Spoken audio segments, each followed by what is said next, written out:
Romains chapitre 1er. On va courir.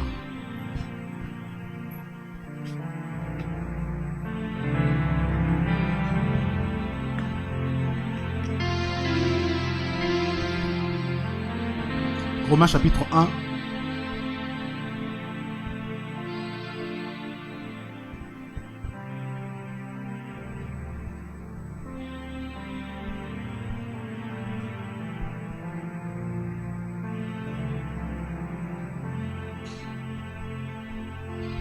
On va pas être long.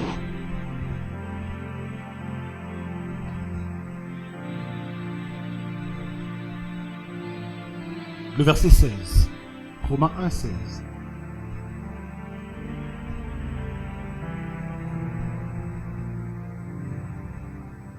Car je n'ai point honte de l'évangile. C'est une puissance de Dieu pour le salut de quiconque croit. Du juif premièrement, puis du grec. Parce qu'en lui est révélée la justice de Dieu par la foi et pour la foi, selon qu'il est écrit, le juste vivra par la foi. L'apôtre Paul dit qu'il n'a point honte de l'évangile.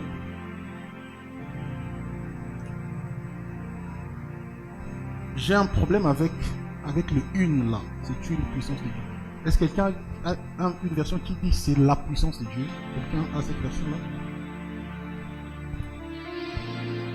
Ta version c'est laquelle? Bim, elle dit quoi? Oui. Et la puissance de Dieu. À part Bim, il y a une autre version. Hein? Darby dit quoi?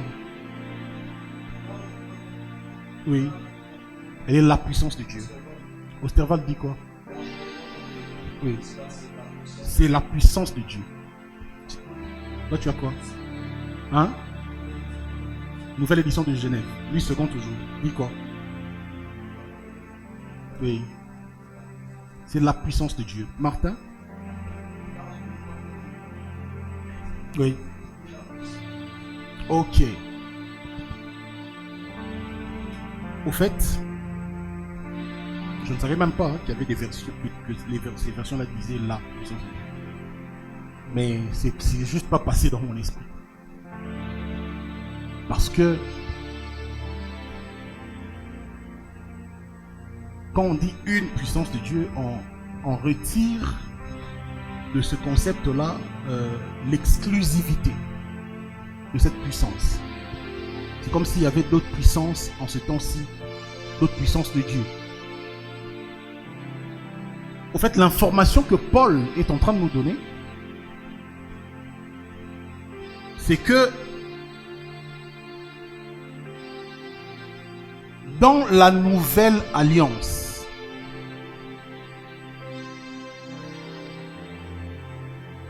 Dieu passe par une œuvre, principalement une œuvre qui incarne tout ce qu'on peut considérer comme sa puissance pour cette dispensation-ci. Je précise pour cette dispensation, parce que comme vous le savez, dans l'histoire de l'humanité, dans l'histoire de la création, dans l'histoire de la relation de l'homme, entre Dieu et l'homme,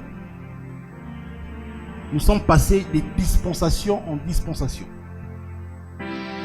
Nous sommes allés, premièrement, de la dispensation de la perfection, avec Adam dans Éden.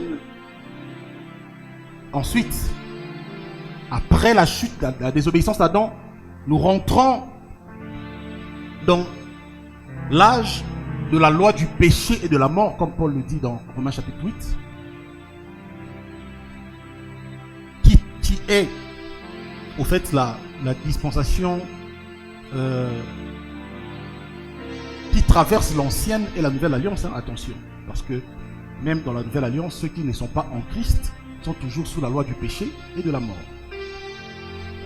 Mais dans cet âge du péché et de la mort, va naître une dispensation qu'on appelle l'ancienne alliance. Scellée par la loi de Moïse.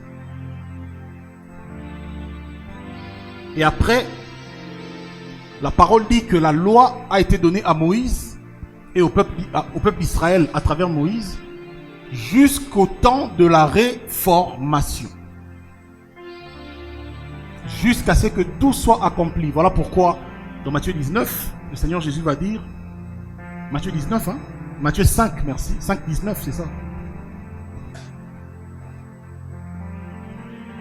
Qu'aussi longtemps que le ciel et la terre subsisteront, il ne sera retiré, supprimé de la loi aucun iota. Mais attention, jusqu'à ce que tout soit accompli. Dans d'autres versions, on dit jusqu'à ce que tout soit arrivé. Et donc, même la période où le Seigneur Jésus vit sur la terre, exerce son ministère de l'évangile, c'était toujours l'ancienne alliance parce que tout n'était pas encore accompli. De sorte que, au bout de 3 ans de ministère et de 33 ans de vie sur terre, à la croix, le Seigneur va crier « Tout est accompli ». Et donc la nouvelle alliance va être inaugurée par le déchirement du voile.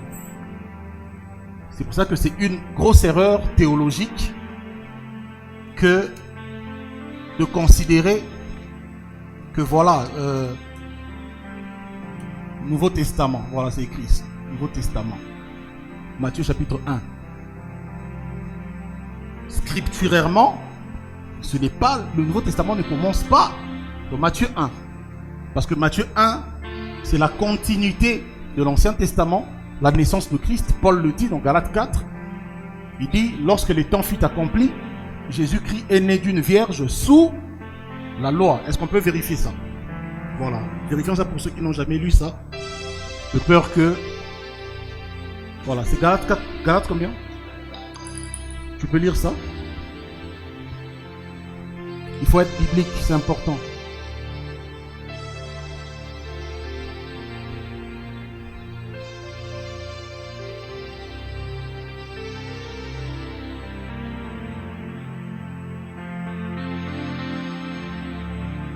On a trouvé ou pas? Oui. Oui. Voilà. Donc Jésus est né dans quelle période? Sous la loi. Comment Jésus naît sous la loi dans Matthieu 1? Et puis Matthieu 1, les théologiens ont écrit Nouveau Testament. Attention, quand vous lisez Nouveau Testament, là, c'est pas Jésus qui a écrit ça. C'est les gens vont dire, mais comment il corrige la parole de Dieu? Non, c'est pas Dieu qui a écrit ça. C'est des gens qui ont imprimé les Écritures, qui l'ont mis comme ça. Certains disent que c'est pour des raisons pédagogiques, peut-être pour aider certains qui ne comprennent pas encore. Mais le Nouveau Testament, c'est où? Parce que le Nouveau Testament égale Nouvelle Alliance. C'est exactement où? Hébreux chapitre 9. Pour attester un peu ce que je suis en train de dire. Hébreux chapitre 9. Jephthé, qui t'a invité? La sœur Jackie. Ah, il est de l'œuvre de Télécom.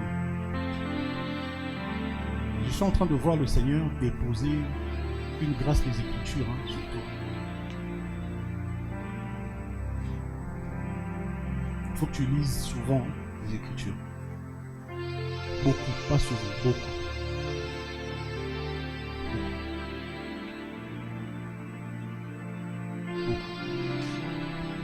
Hébreux chapitre 9, verset 16.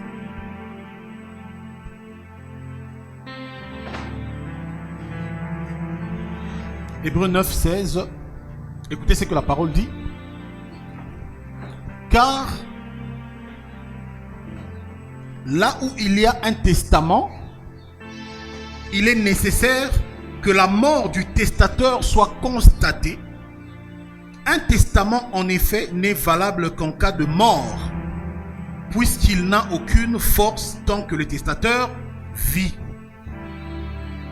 Ce texte est en train de parler de l'Ancien et du Nouveau Testament. Et il dit, ça commence par parler de l'Ancien Testament qui a été inauguré par le sang de veau,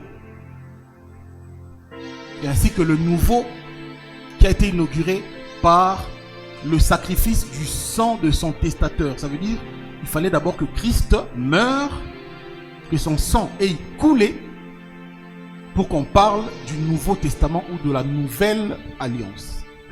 Voilà. Voilà pourquoi, comme signe, le voile devait être déchiré. On est en train de parler de l'évangile qui est la puissance de Dieu. Alors attention, il faut donc être le plus exact possible avec cet évangile-là. En 2000 ans d'existence, l'Église a connu beaucoup de perturbations en termes de doctrine, en termes de compréhension des Écritures. Et donc, c'est important que l'on désire retourner de plus en plus dans cette exactitude-là. Alors, l'apôtre Paul va donc dire, on était dans Romains chapitre 1er, hein, c'est ça?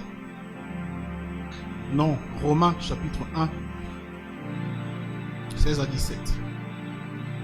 Voilà. Car je n'ai point honte de l'évangile, c'est la puissance de Dieu. Ça veut dire que dans cette dispensation de la grâce,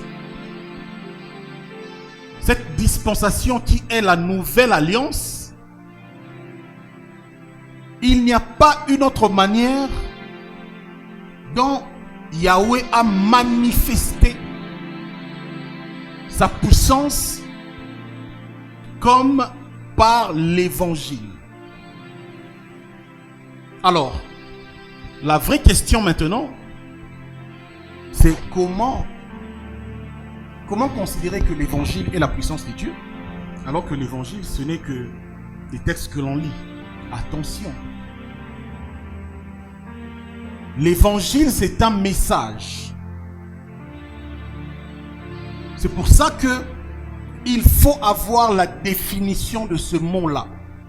L'évangile. C'est quoi l'évangile?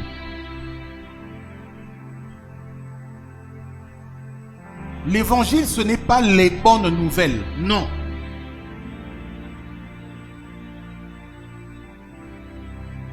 Tu vas te marier, c'est une bonne nouvelle. Tu vas voyager, c'est une bonne nouvelle. Tu auras des enfants, c'est une bonne nouvelle. Tu auras une promotion, c'est une bonne nouvelle, humainement. Ce sont des bonnes nouvelles. L'évangile, c'est la bonne nouvelle. Une seule. Elle est singulière.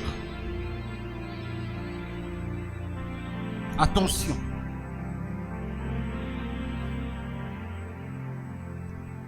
Dès que ça perd cette singularité-là, ça devient autre chose. Ça devient du coaching, de la motivation et beaucoup d'autres choses. Ça cesse d'être l'évangile. Alors, de quelle bonne nouvelle s'agit-il? Nous allons rester dans Romains chapitre 1, parce qu'il faut d'abord qu'on comprenne l'évangile, la définition de l'évangile, et ensuite on va parler de la droite de Dieu. Romains chapitre 1, le verset 1er.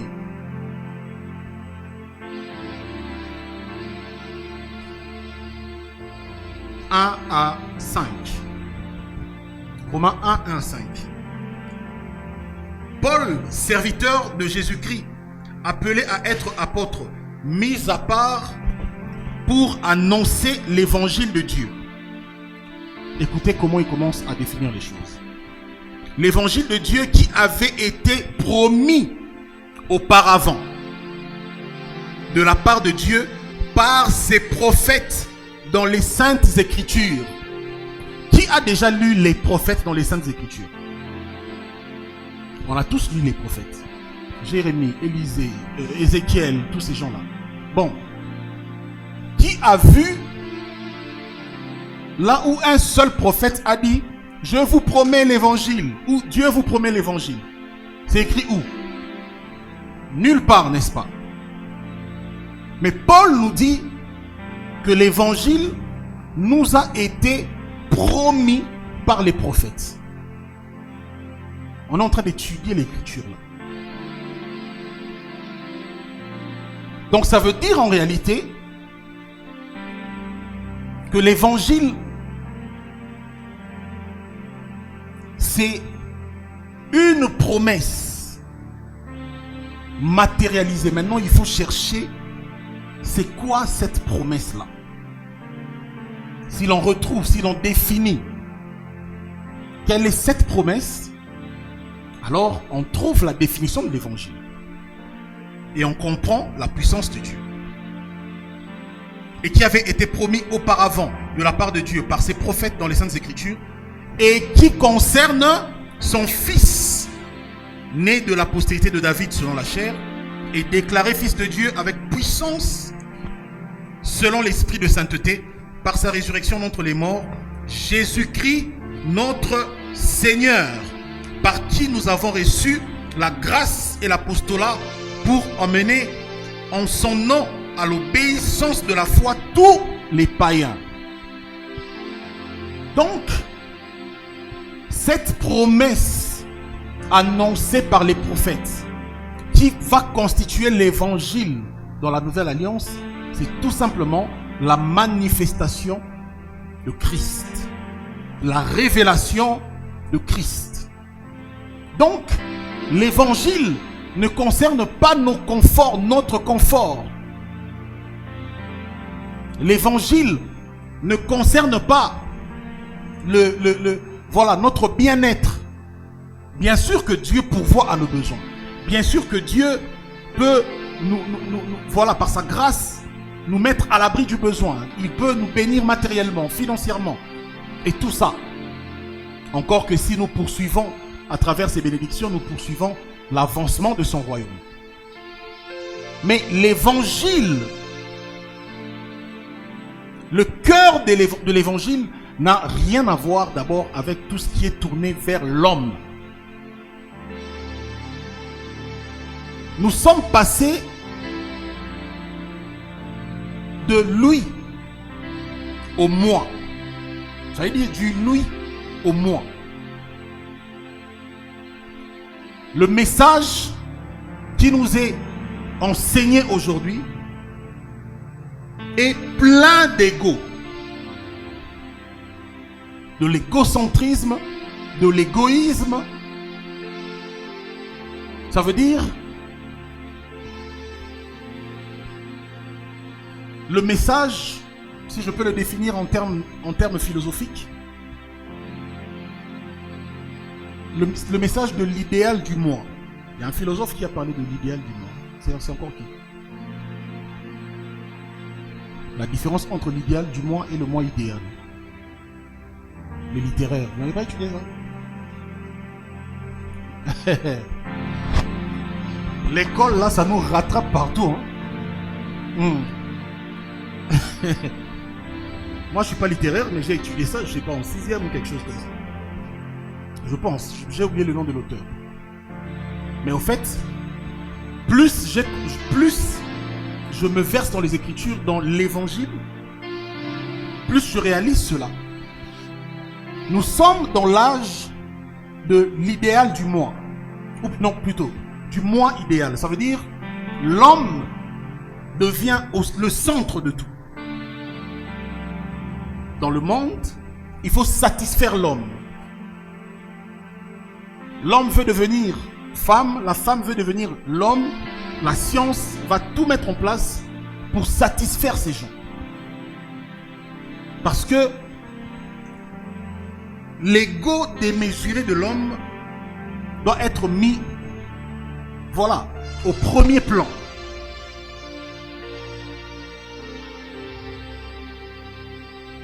Et l'humain passe des limites naturelles, par exemple de la sexualité à la bestialité, à toutes ces choses-là.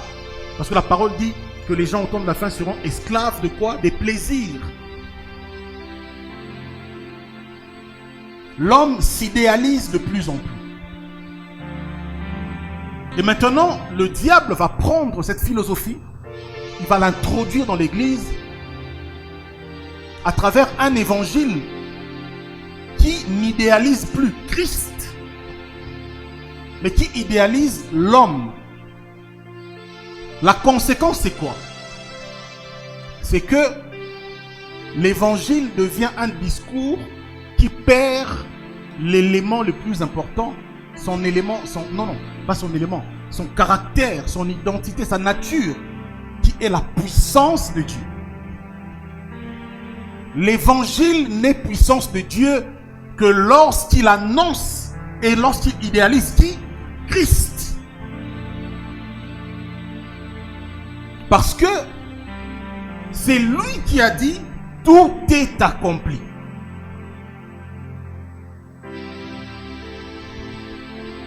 Vous savez, les prophètes se sont complétés. Ils se sont parfois soutenus. Quand Moïse levait les mains, se fatiguait, les gens venaient le soutenir comme ça. Parfois, il ne savait pas parler, il fallait qu'il se fasse accompagner par Aaron. Élie est fatigué, il dit à Dieu, je suis resté le seul prophète. Dieu lui dit non. Il y a 7000 autres. Et ensuite, le Seigneur lui dit, va oindre Élisée à ta place. Il va continuer la mission pour toi. Parce que étant humain, oui, ta mission est finie, tu es épuisé. Tous les grands prophètes ont été soutenus dans leur mission. Mais Yehoshua est le seul à avoir tout accompli absolument seul. Attention, attention. Cet homme Aza Soukanayanki.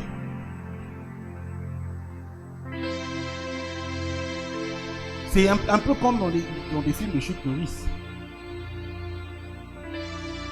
C'est-à-dire l'émission Suicide là. Où ils vont vous mentir, un seul gars qui prend l'hélicoptère, il va dans un autre pays contre toute une armée, il bombarde tout, il libère tout le monde et puis il met les gens dans l'avion, tout ça, les Rambo, Libération, tout ça, il ramène les gens. C'est terrible. Chuck Norris, on l'a jamais frappé. Le Seigneur Jésus va, lui seul, troubler le monde des ténèbres depuis sa naissance. Seul. Oh là là, oh là là, oh là là. Depuis le commencement de l'histoire du service de Dieu, où il fallait être scellé du Saint-Esprit pour servir le Seigneur, il a été le seul et le premier et le dernier à oindre un prophète du Saint-Esprit dans les seins maternels. Et vous comprenez ça?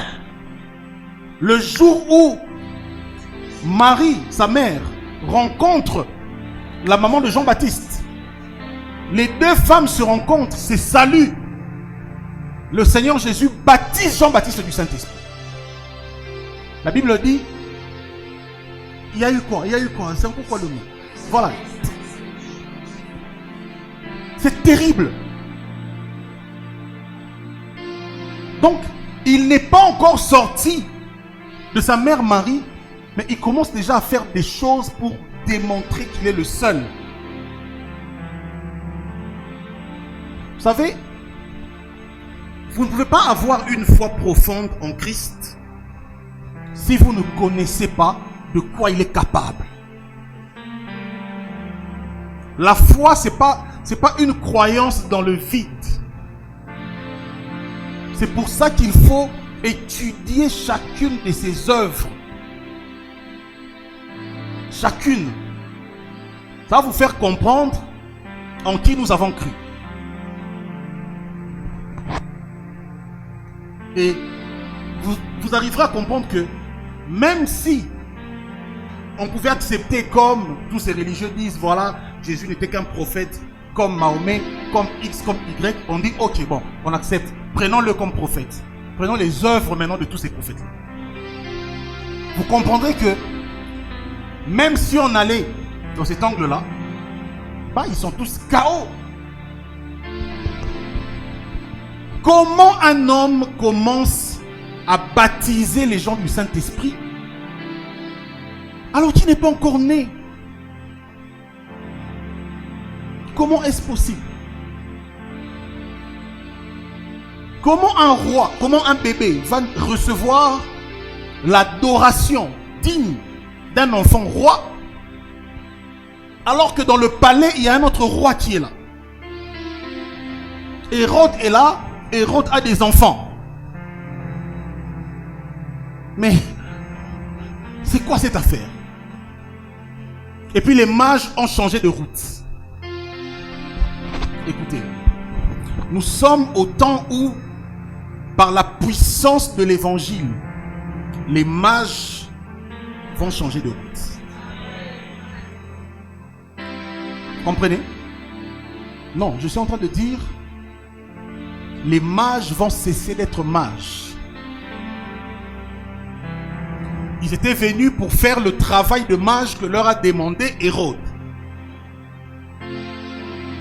Parce que la politique Hérode flirte toujours avec le spiritisme. Et lorsque le spiritisme contacte Yehoshua, le spiritisme contemple sa gloire. On quitte l'objet de sa mission, on passe à autre chose. C'est comme ça qu'au temps des apôtres, la parole dit que plusieurs livres magiques étaient déchirés et brûlés. Il faut comprendre ces choses-là. Il faut comprendre ces choses-là. Moi, je suis fatigué des témoignages de j'étais dans le péché, dans la masturbation, Dieu m'a délivré, j'étais tout ça. Écoutez, on veut voir des magiciens venir ici, un maître de la Rose-Croix venir ici, avec tous les livres, on brûle. C'est ça la gloire de Christ.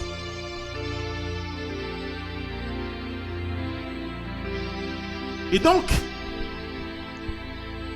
lorsque l'évangile n'idéalise plus, ne centralise plus Christ, il perd sa puissance. Quand il perd sa puissance, il devient un discours. C'est pour ça que vous avez plusieurs enfants de Dieu parlant en langue, allant à la montagne, passant des mois et des mois dans des prières, mais impuissants face au monde des ténèbres. Je dis bien impuissants face au monde des ténèbres.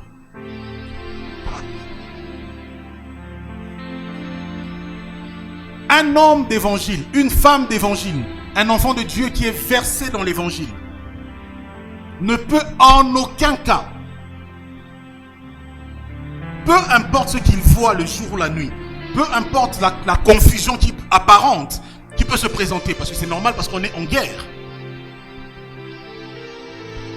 On est dans un combat, c'est normal que parfois tu es dans un songe, tu vois qu'on t'attaque, tu as l'impression qu'on t'a atteint et tout ça, et puis tu te réveilles comme ça. Mais le premier réflexe que tu as, c'est de m'appeler, frère Michel-Ange, moi ça va pas ici. Tu veux que moi je fasse quoi? Parce que moi-même on m'attaque.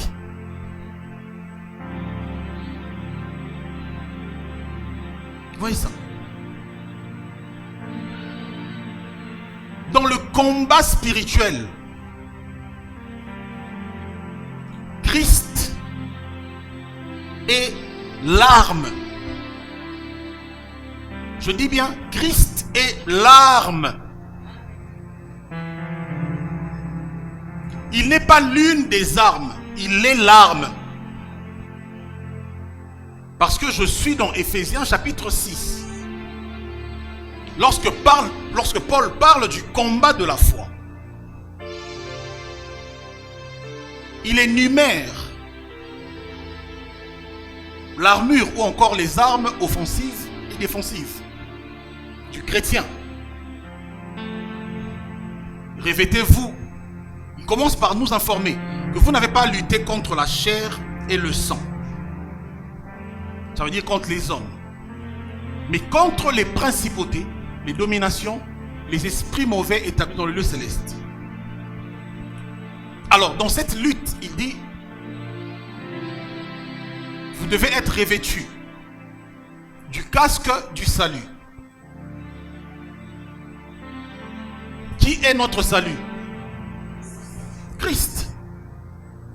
Pourquoi le casque du salut? Parce que la tête, c'est la conscience, c'est la mentalité.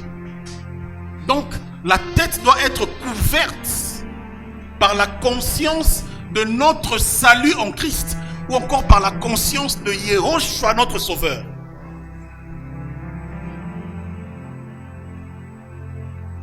Je dis bien la conscience. C'est-à-dire c'est gravé en toi. C'est dans ton système.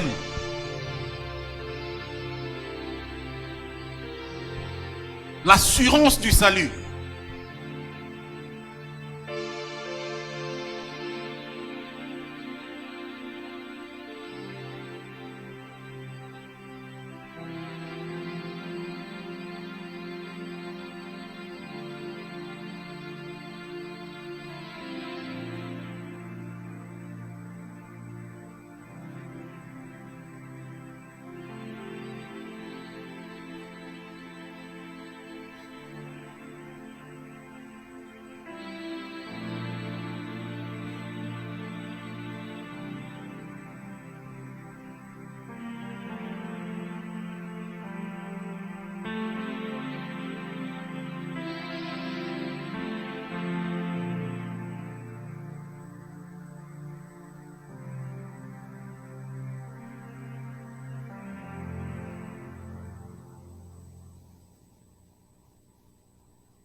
Mine de rien, la technologie, c'est intéressant. Hein.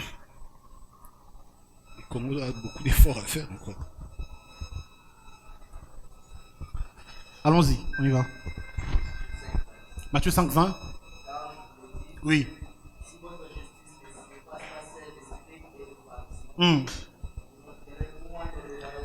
Ok. Je vais vous expliquer cette écriture parce que beaucoup ne l'ont jamais compris. Le Seigneur dit, si votre justice ne dépasse pas celle des scribes et des pharisiens, vous n'entrerez pas dans le royaume des cieux. Alors, j'ai entendu plusieurs prédicateurs purement légalistes interpréter ce texte-là en disant, si nous ne sommes pas plus irréprochables que les pharisiens et les scribes, nous n'entrerons pas au royaume des cieux. Donc, nous devons faire les choses plus que les œuvres, hein, plus que les scribes et les pharisiens pour mériter le royaume des cieux. D'accord. Si vous demandez à tous ces gens, est-ce que vous connaissez d'abord les scribes et les pharisiens? Vous allez vous rendre compte que ce n'est pas le cas. C'est quoi la justice des pharisiens? La justice des pharisiens, c'est un ensemble des œuvres à accomplir tous les jours, des œuvres que tout le monde ne peut pas accomplir. Par exemple, le Seigneur Jésus leur dit, malheur à vous, scribes et pharisiens, car vous annulez les commandements de Dieu au profit de vos traditions. Parce que le pharisaïsme, c'était un système religieux établi sur un ensemble des traditions, des préceptes et des dogmes qui n'avaient même rien à voir avec la loi de Moïse. Moïse a laissé 613 lois, 613 mitzvot. Et lorsque le peuple d'Israël a été emmené en captivité à Babylone, après cette captivité, puisqu'il n'y avait plus de temple, parce que le temple de Jérusalem avait été détruit par les Babyloniens, environ 500 ans avant Jésus-Christ. Et donc, il fallait trouver un moyen pour continuer d'avoir une vie religieuse. Parce que, si vous voulez, la vie spirituelle ou la vie religieuse d'Israël est essentiellement basée sur quoi? Le temple. Voilà pourquoi même les Juifs sont en éternel conflit avec les Palestiniens, voulant à tout prix retrouver le dôme du rocher, ça veut dire le lieu où est établie actuellement la plus grande mosquée musulmane, la mosquée d'Al-Aqsa, qui est le lieu où doit être bâti ou rebâti le troisième temple de Jérusalem. Parce que ça a toujours été sur ce lieu-là. Donc tant qu'il n'y a pas de temple, les Juifs ne peuvent plus offrir de l'encens, ils ne peuvent plus offrir des sacrifices et tout ça. Donc leur spiritualité, leur culte est à 80% détruit. Alors tout ce qu'ils observent actuellement, c'est voilà, le sabbat et tout ça. Et alors, après la destruction du temple, va naître maintenant ce qu'on appelle le judaïsme. Ça veut dire des enseignements qu'on appelle les lois orales. Enseignées dans le Talmud, le Zohar, plusieurs autres livres, et c'est là qu'on trouve des enseignements même sur la Kabbale juive. Donc là, c'est l'origine même du judaïsme. Alors, ils ont mis en place une spiritualité basée sur beaucoup de règles qui n'ont même rien à voir avec ce que Dieu lui-même a établi dans la loi de Moïse. Par exemple, se laver les mains avant de manger, pour nous, c'est hygiénique. Pour eux, ce n'était pas une affaire d'hygiène. Ils l'ont institué comme une pratique spirituelle. Voilà pourquoi ils étaient allés poser la question: Seigneur Jésus, pourquoi tes disciples ne mangent pas les mains, ne lavent pas les mains avant de manger? Dans le judaïsme, tu ne peux pas mettre une robe, une tunique à 2 fils, 2 couleurs. Tu pèches. Ça veut dire, si tu as une tunique noire, il faut que ça soit noir du cou au pied. S'il y a juste un petit fil blanc qui rentre, c'est un péché, parce que 2 couleurs représentent le mélange, l'ivraie et le blé. Dans le judaïsme, dans une synagogue, les femmes, c'est comme des choses. Et elles se mettent là, les hommes là-bas. Il n'y a pas de communion. Dans le judaïsme, tu ne passes pas nuit sur un même lit avec ta femme si elle est dans ces périodes. Vous voyez tout ça? Parce que les gens ne savent pas, même vos pasteurs qui vont adhérer à la Kabbale et tout ça au judaïsme, ils ne savent pas c'est quoi. Je parlais avec un pasteur français. Malheureusement, on a perdu contact, ça fait très longtemps. Il m'appréciait beaucoup et il m'écrivait sur Facebook. Il m'a dit un jour, il dit: moi j'étais judaïste. Je suis sorti de cette histoire parce que je me suis rendu compte que c'était invivable. C'est comme si tu es mort. Déjà, à chaque fête de pèlerinage, là, c'est quoi les fêtes de pèlerinage? La Pâque, Pentecôte, le Yom Kippour. Non. La fête des tabernacles. Lors de ces 3 fêtes, tout juif doit aller où? À Jérusalem. Donc, si tu es dans le judaïsme, tu as été circoncis de la chair, ça veut dire que lors de ces 3 fêtes, peu importe où tu es, tu dois aller à Jérusalem. 3 fois par année. Vous imaginez ça? Et on leur imposait tout ça. Il fallait observer le sabbat. Il dit, je travaille dans une entreprise. Dans l'entreprise en question, vendredi, samedi, on travaille, voire même dimanche. Mais le judaïsme te dit, il faut observer le sabbat. Ce sabbat-là, c'est quoi?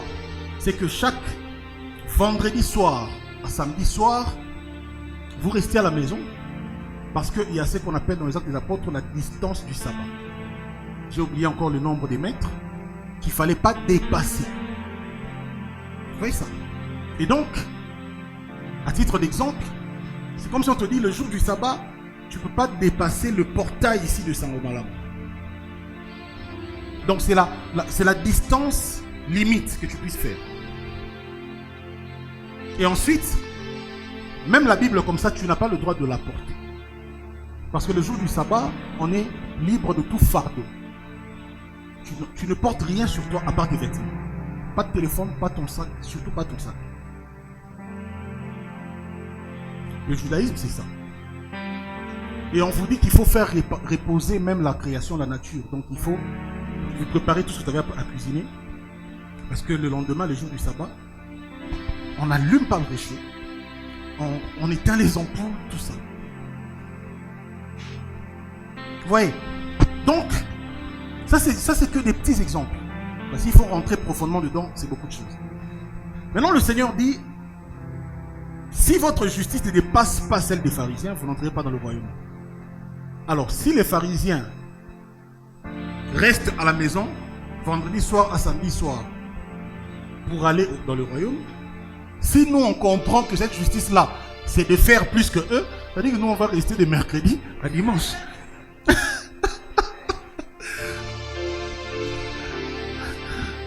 Vous voyez ça? Ça veut dire que la robe a une seule couleur, a un seul fil là. Mais là ça va être maintenant d'ici. Et puis ça se répand. Parce que c'est au pied.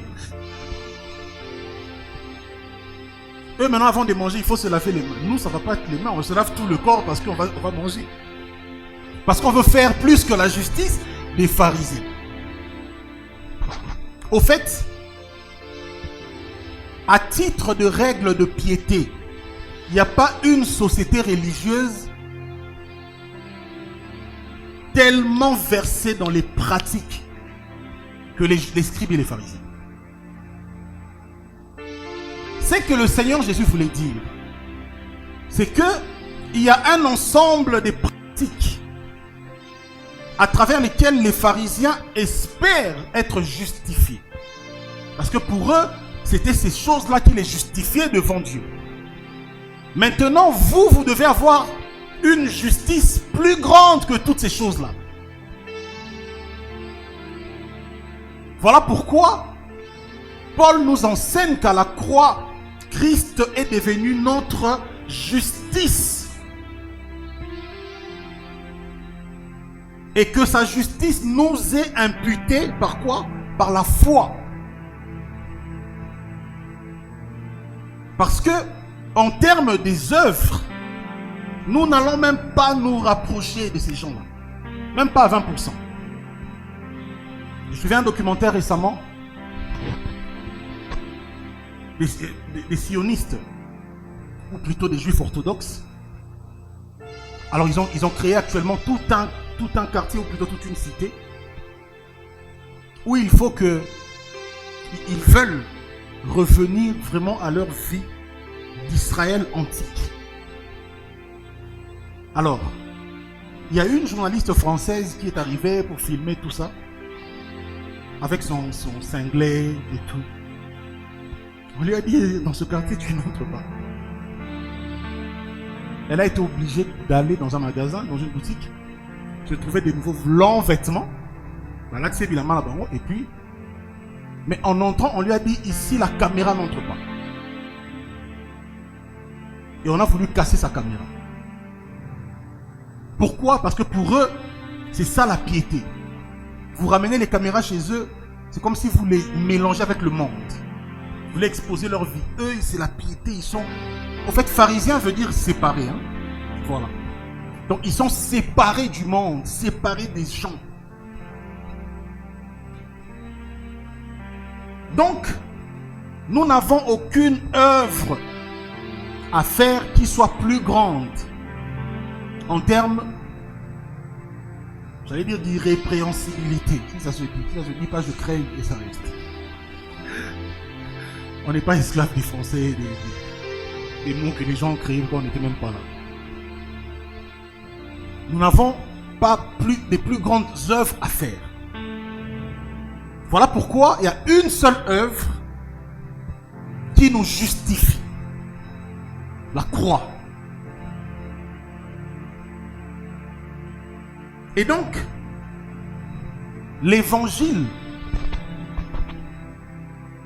c'est Christ ayant tout accompli pour nous.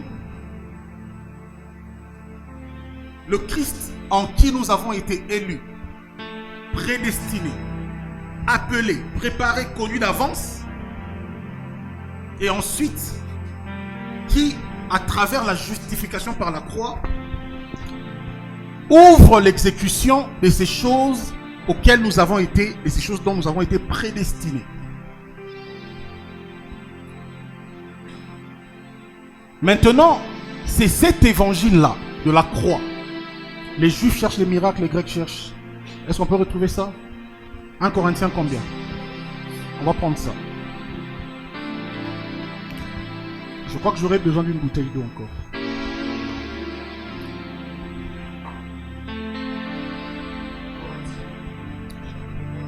« 1 Corinthiens 1, verset combien? 18. 21. Ok. Merci.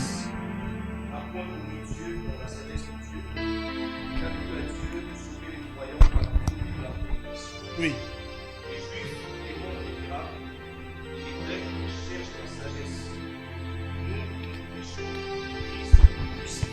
Ok. Les Juifs demandent les miracles. Les Grecs demandent la sagesse ou encore la philosophie. Nous prêchons. Ça veut dire Paul est en train de définir ce qu'est notre évangile. Nous prêchons Jésus-Christ crucifié. Scandale pour les Juifs, folie pour les Grecs. Écoutez, je me permets de le dire comme ça, Paul c'était l'apôtre le plus intelligent de son temps. Il n'était pas que spirituel. Il était très savant, très cultivé. Et donc,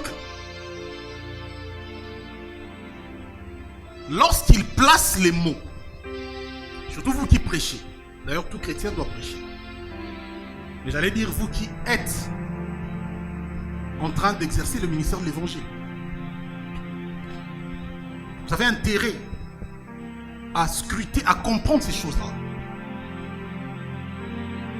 Les mots ne sont pas placés juste pour agrandir le paragraphe. Non.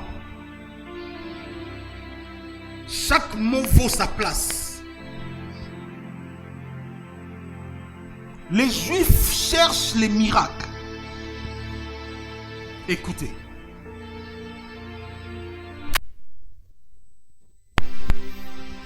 Est-ce que le Seigneur ne fait-il pas des miracles? Si. Jésus a fait des grands miracles. Mais lorsque les Juifs sont venus comme le défier, dire montre-nous un miracle, le Seigneur a, au fait, la réponse du Seigneur était un résumé de cette dispensation. C'est-à-dire quoi? Il leur dit, il ne vous sera donné aucun miracle si ce n'est celui de Jonas. En d'autres termes, de même que Jonas est descendu sous la terre, dans le ventre du poisson, dans la mort, dans les régions inférieures, et que 3 jours après, il a été ressuscité. Ça veut dire qu'il a été vomi par le poisson. Mais où? À Ninive. De même, le Fils de l'homme devra mourir à la croix.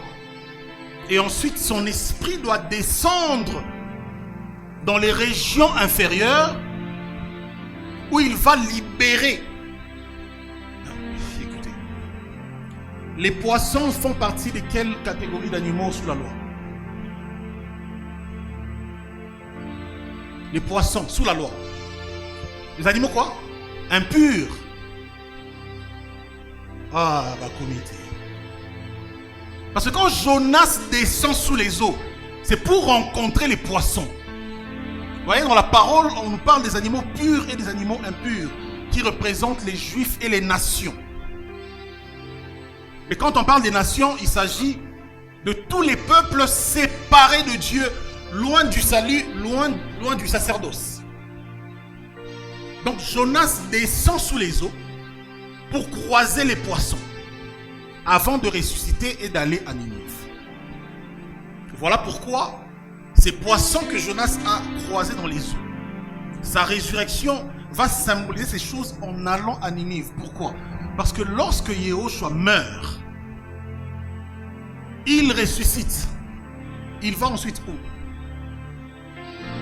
Il va où? Il est dans les nations. Matthieu 28, 19 à 20. Le Jésus-Christ pas encore mort, c'est celui qui dit: je suis venu pour les brebis perdues de la maison de quoi? D'Israël. Ça, c'est le passage que les gens des églises des Noirs aiment. Ils se limitent là. Il dit: mais c'est écrit que votre Jésus là, il n'est pas venu pour vous. Il est venu pour les Juifs. Mais après sa résurrection, la mission pour la brebis ou les brebis perdues de la maison d'Israël finit. Parce que dans Matthieu 23, à la fin là-bas, il a déjà dit: Jérusalem, Jérusalem, toi qui tues les prophètes, combien de fois n'ai-je pas voulu te rassembler tes enfants? Mais comme vous m'avez rejeté, désormais votre maison vous sera laissée déserte. Jusqu'à ce que vous allez dire: béni soit celui qui vient au nom du Seigneur. Baruch Abba Shem Adonai. Là, il annonce son avènement futur sur les monts des Oliviers. Mais entre ce temps-là, où il leur dit: je laisserai votre maison déserte jusqu'à mon avènement, il est où? Dans les nations, c'est ce qu'on appelle l'église. Donc, Jonas est mort ailleurs, avalé par un poisson, et ensuite, Jonas est vomi à Ninive pour aller annoncer le salut. Et qu'est-ce qui se passe? Tout le royaume de Ninive croit à l'évangile. Voilà comment toutes les nations sont touchées par le nom de Jésus. Vous voyez ça? Et donc, c'est cet évangile qui est la puissance de Dieu. L'évangile de la croix. Les Juifs cherchent les miracles. Mais attendez, les miracles existent, ça a toujours existé. Les Grecs cherchent la philosophie. Au fait, Paul est en train de dire que l'évangile, ce n'est ni la publicité des miracles, ni la démonstration d'une sagesse humaine de la philosophie. Donc, même les miracles que nous accomplissons dans le ministère n'est pas l'évangile. Voilà pourquoi on appelle ça des signes qui accompagnent. Dans Hébreu, la parole dit: le Seigneur accompagnait la parole de leur témoignage par des miracles, des signes et des prodiges. Ce sont des signes qui viennent attester l'authenticité de l'évangile. Mais ce n'est pas l'évangile en soi. Voilà pourquoi, puisque ce n'est pas l'évangile, ce sont des choses que les faux prophètes, les féticheurs, les marabouts peuvent aussi faire. C'est ça au fait. L'évangile, c'est Christ crucifié. C'est pas deux choses, c'est pas trois choses. C'est pas la prospérité, c'est pas le mariage, c'est pas le voyage. Est-ce que la prospérité est un péché? Non. Est-ce que se marier est un péché? Non. Il est même bien de se marier. Mais tout ça n'a rien à voir avec l'évangile. Parce que l'évangile, c'est ces choses qui sont venues uniquement avec la croix. Avant la croix, les gens se mariaient. Avant la croix, les gens voyageaient. Avant la croix, les gens étudiaient. Avant la croix, les gens avaient des promotions. Mais ces choses pour lesquelles Christ a dit tout est accompli. Ce sont ces choses-là dans l'ensemble qui constituent ce qu'on appelle l'évangile. Et qui sont la puissance de Dieu. Dimanche prochain, nous allons voir pourquoi elles sont puissance de Dieu et pourquoi c'est lié à la droite. Parce que la puissance est liée à la droite. Pourquoi on dit que Jésus est assis à la droite du Père? Tantôt il est debout, Étienne le voit debout. Tantôt il est assis, mais toujours à la droite du Père. Et nous sommes assis avec lui et en lui, à la droite du Père. Christ est tout ce dont nous avons besoin. Vous n'avez pas besoin d'un prophète. Attention. Vous avez besoin d'un prophète pour être enseigné. Alors il faut toujours préciser les choses. Il faut toujours préciser. Vous avez besoin des prophètes, des apôtres, des pasteurs, des docteurs et tout ça, les 5 ministères là, pour être enseigné, pour être perfectionné, pour être aidé par rapport à la connaissance de la parole. Mais vous n'avez pas besoin d'un prophète en tant que guide spirituel, en tant que gourou.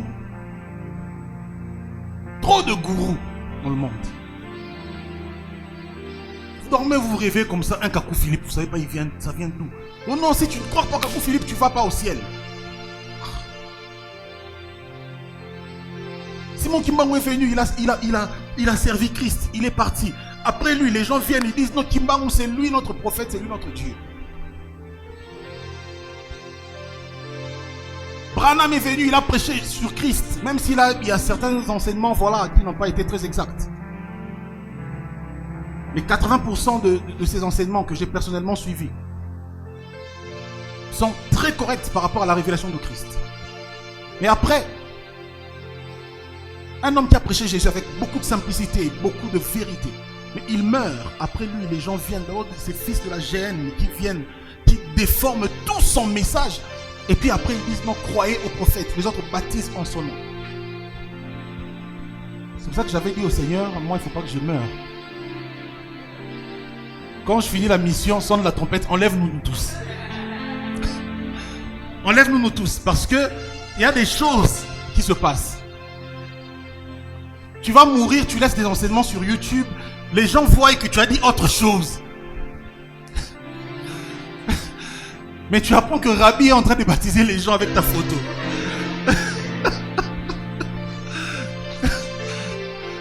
Vous n'avez pas besoin de gourous, de guides spirituels. Nous avons un souverain maître. Vous voyez, quand nous tous là nous ronflons dans nos maisons, il y a un qui ne sommeille ni ne dort. Le gardien de nos âmes, c'est lui notre seule couverture spirituelle. Vous voyez, il y a des fausses doctrines là. Oh non, le pasteur c'est ta couverture spirituelle. Mais c'est écrit où? Quelle couverture spirituelle? Nous avons une seule couverture. Pourquoi il est notre couverture? Parce que nous sommes son corps. C'est-à-dire que nous sommes des cellules, des organes cachés en lui. Voilà pourquoi on dit nous sommes assis avec lui. Ou dans le lieu céleste. Mais physiquement nous sommes sur terre. Mais comment nous...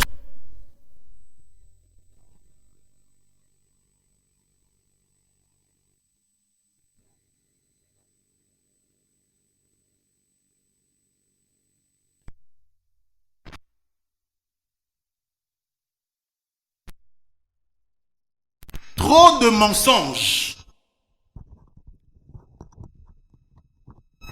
Trop de mensonges. On nous a beaucoup menti. La religion, sa lutte de tous les jours, c'est d'enlever le Seigneur Jésus de sa place. C'est d'enlever notre foi.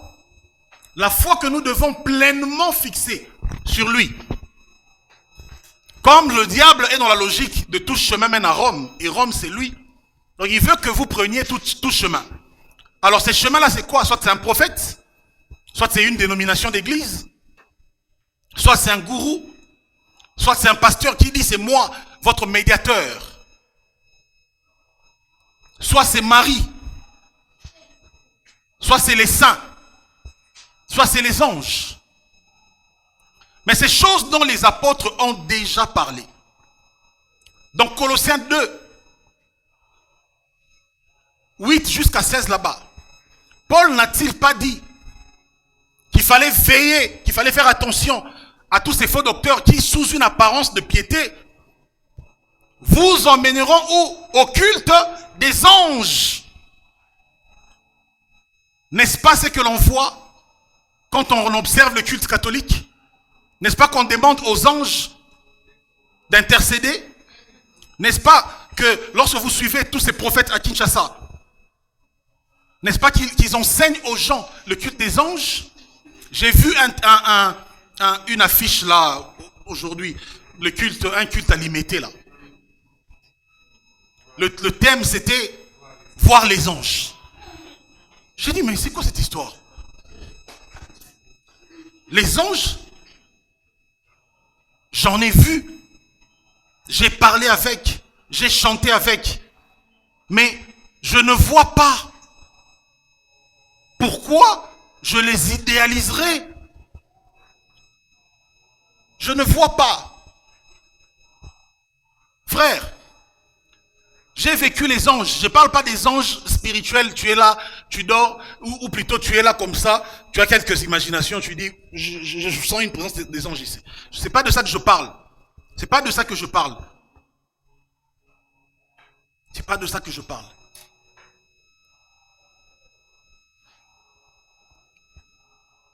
Beaucoup ici, vous connaissez mon témoignage par rapport à ces histoires. À Mbanzangou, où je priais de 3h du matin à 7h, 8h, parce que justement, Dieu avait mandaté un ange pour venir me réveiller. Chaque 3h du matin, il venait comme ça, il me réveillait. Michel-Ange, réveille-toi. Pour aller prier.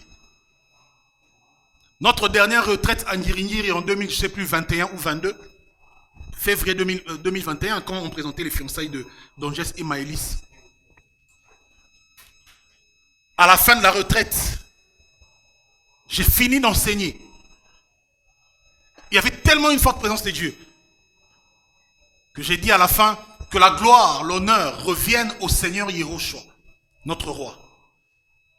Les anges ont chanté Amen en chœur. J'ai crié, j'ai dit qu'est-ce qui est en train de se passer ici? Je pensais être le seul à avoir entendu, et il y avait des gens qui les avaient entendus dans la salle, et c'est là que Dangès, son fiancé, a été projeté là-bas.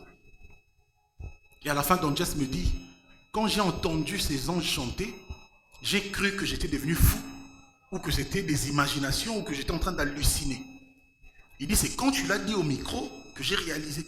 Vous imaginez, comme ça, dans une réunion de prière, c'est pas dans un songe, dans une réunion de prière, comme ça, entendre des anges chanter en chœur, comme vous m'entendez parler. Mais malgré tout ça, jamais vous ne me verrez venir vous dire, voici comment faire pour activer les anges, pour invoquer les anges, pour voir les anges. Car mes yeux ont vu l'agneau. Nous n'avons plus rien d'autre à voir, à chercher à voir. Si Dieu me fait t'accorde l'expérience de voir les anges, gloire au Seigneur. Gloire au Seigneur. Mais Christ est tout ce dont nous avons besoin. Nous sommes au temps de la nuit. Les ténèbres sont en train de couvrir la surface de la terre. Faisons attention. Sauvons nos âmes. Rentrons dans l'arche de Noé pendant qu'il est encore temps. Car le déluge va bientôt tomber. Mais quand le déluge tombera, pendant que l'humanité connaîtra une tribulation jamais connue avant, nous serons cachés dans l'arche, dans les airs. Paul dit, attention à tous ces faux prophètes qui veulent vous voler le prix de votre couronne, qui veulent faire de vous votre proie. Le but de la religion, ce n'est pas de t'aider à connaître Dieu. Non. La religion n'a jamais aidé quelqu'un à connaître Dieu. Non. Le but de la religion, c'est de t'entretenir dans l'illusion du salut. Parce que on appelle dans l'Apocalypse, la religion, on l'appelle la prostituée. Les prostituées. Et la Bible dit que Babylone la grande est la mère de toutes les prostituées. Attention, j'aimerais ici ôter une bêtise qu'on a entendue pendant des siècles. Des gens qui disent que Babylone la grande, c'est l'église catholique. Babylone la grande, c'est tout un système religieux.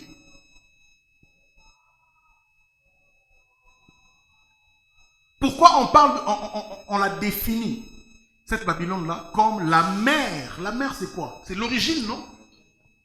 Est-ce que lorsque la prostitution spirituelle a commencé, ça a commencé avec l'église catholique est née en 325, après Jésus-Christ. Mais pourquoi on l'appelle Babylone? Parce qu'après le déluge, la première grande ville de toute confusion spirituelle, c'était Babylone. La tour de Babel avec Nimrod. Ils ont construit une tour. Ils ont dit jusqu'à ce que ça touche le ciel. Et Dieu a dit descendons pour détruire cela. Est-ce que Dieu descend